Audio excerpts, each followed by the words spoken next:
歡迎嚟到社區康健運動合作交流會。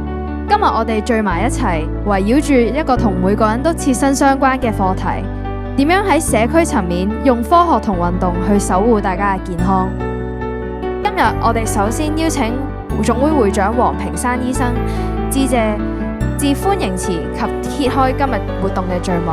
有請黃醫生。今年係本會成立40週年，我哋特別希望以交流同埋合作同大家一齊慶祝。所以今日嘅交流會咧，除咗介紹本會嘅工作之外咧，更係一個俾大家不同界別嘅同工互相認識。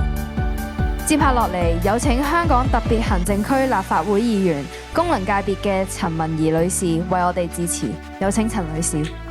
40年咧，其實唔單止咧係見證住總會嗰個嘅發展啦，亦都係見證住咧總會咧點樣同我哋唔同嘅界別嘅朋友咧可以係結連起埋一齊。有請中國香港體適能總會行政總監黃永新博士。其實咧喺社區裏面咧跌倒咧，其實咧係好常見嘅。